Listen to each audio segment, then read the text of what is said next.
ఈరోజు చిన్న హార్వెస్ట్ ఉందండి, అదేంటో చూద్దామా మరి. క్యాలీఫ్లవర్ అండి, ఇది హార్వెస్ట్ చేయడం లేట్ అయింది, కొద్దిగా పింక్ కలర్ వచ్చింది. క్యాలీఫ్లవర్ హార్వెస్ట్ చేసుకుందాం. అలాగే చూడండి బ్రొకోలీ, ఇది కూడా హార్వెస్ట్కి వచ్చింది. ఇవి నేను క్యాలీఫ్లవరు బ్రొకోలీ ఇవి సిటీజీ నుండి తీసుకున్నానండి.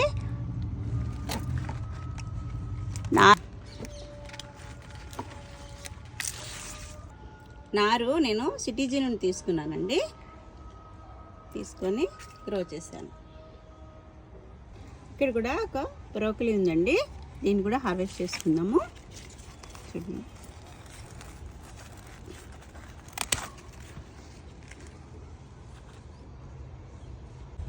ఈరోజు హార్వెస్ట్ 2 బ్రోకలీ, 1 క్యాలీఫ్లవర్ అండి.